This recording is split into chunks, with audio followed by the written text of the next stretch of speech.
The Lord be with you. And with your spirit. A reading from the Holy Gospel according to Luke. Jesus entered a village where a woman whose name was Martha welcomed him. She had a sister named Mary who sat beside the Lord at his feet, listening to him speak. Martha, burdened with much serving, came to him and said, "Lord, do you not care that my sister has left me by myself to do the serving? Tell her to help me." The Lord said to her in reply, "Martha, Martha, you are anxious and worried about many things. There is need of only one thing. Mary has chosen the better part, and it will not be taken from her." The Gospel of the Lord. Praise to you, Lord Jesus Christ.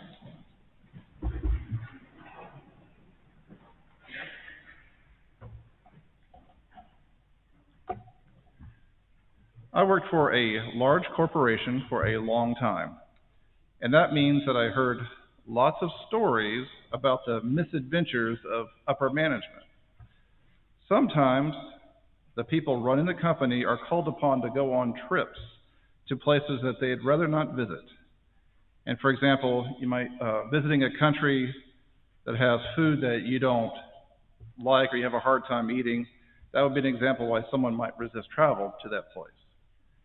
And there are times, though, however, when the business hinges on critical meetings with other companies in other places, so managers have to go if they want to stay in their role as an executive. In one particular case, a manager that was running a large division in Idaho had to make a trip to Japan. In fact, about 15 people in total from my company traveled to Japan. I mean, it wasn't like I didn't own the company. It was like people, I was working with the company, just for clarification there. And met with another 15 people from a big corporation headquartered in Japan. They all gathered for there were these several all-day meetings. And so the host company provided meals so they could continue to work through lunch. They did not want to take a lunch break. Now, the company wanted to make a big impression on my company.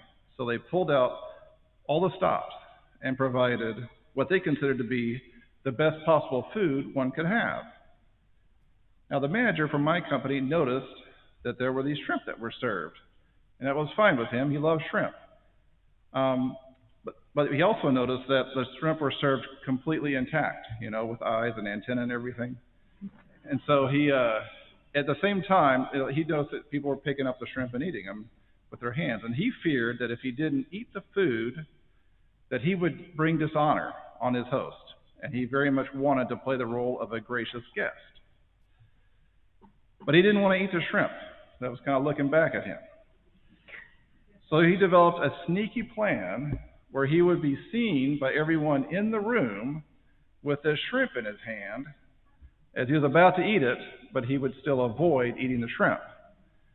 He concluded that if he were to pick up a shrimp right as he started talking to everyone in the room, he could hold the shrimp in his hand, maybe wave the shrimp around as he gestured, and then kick the conversation down to the other end of the room, and once everyone's attention was drawn away from him, he would ditch the shrimp. Now, soon enough, the opportunity came. He started talking, he grabbed a shrimp, and he gestured while holding the shrimp, making sure that everyone in the room saw that he was holding the shrimp. Now, this took some time, but he could talk his way through it. However, something went horribly wrong with his plan. It seems that the shrimp was not actually dead. It was just really cold and appeared dead. Now, this was a highly prized dish in Japan, and the hosts were pleased to share it with their guest. But his hand, however, warmed the shrimp up, and it began to move,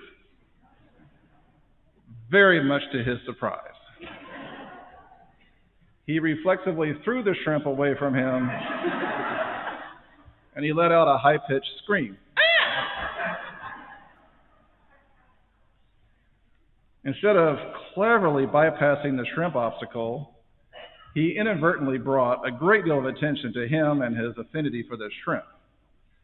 So in an attempt to reduce the fallout from his treatment of this highly prized dish, he consumed several of the cold and not really yet dead shrimp. And in the moment, he loved the shrimp. Good.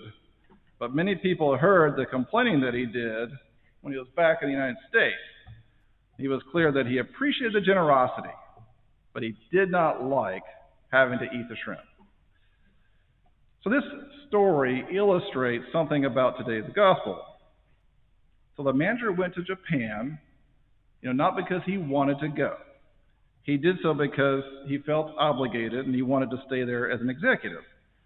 He did not desire to play the role of a gracious guest. Now, he wanted others to believe that he was happy to be there and to think that he shared their joy at this special food that was given to him. But his complaining exposed the reality that deep down inside, he really wasn't like that. Now, Martha complains about her role in today's gospel reading.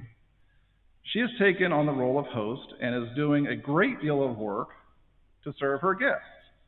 Now, this was both Martha and Mary's home, and so one could reasonably assume that they'd both play the role of host.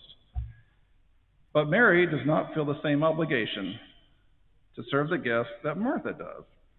Mary sits and listens to Jesus while Martha works on serving. Now, if Martha was just loving this role of serving, she wouldn't be complaining. So the complaining that Martha is doing demonstrates something important. She is literally serving Jesus, but she's not enjoying it. She'd rather be doing something different. I do wonder how many people serve God in this way. They do something even though they'd rather not do it. What do you think God wants in these cases? Does he really want us to do things not because we desire to serve God or not because we want to become closer to God? Jesus says Mary chose the better part. Consider the difference between the way Paul experiences his service to God and Martha's experience. In today's second reading, Paul says, I rejoice in my sufferings for your sake. Now, in 2 Corinthians, Paul tells us about some of these sufferings. He said, 5 times at the hands of the Jews I received 40 lashes minus 1. 3 times I was beaten with rods. Once I was stoned. 3 times I was shipwrecked. I passed a night and a day on the deep. And he goes on to say, on his frequent journeys, he experienced dangers from rivers, dangers from robbers, dangers from his own race, dangers from Gentiles, and the list goes on. Yet Paul says, I rejoice in my sufferings. So this is an entirely different approach to service than the example we see from Martha.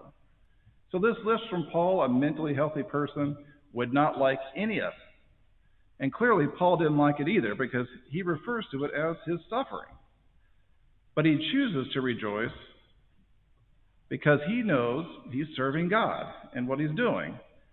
Martha had the opportunity to do the same thing.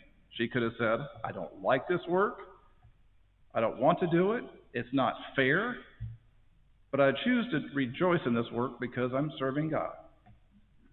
Now, if Martha had the opportunity to make that choice then, how much more do we, who have the advantage of hearing the stories of Martha, the stories of Paul, how much more can we rejoice in the difficulties we experience as we perform service for both God and neighbor?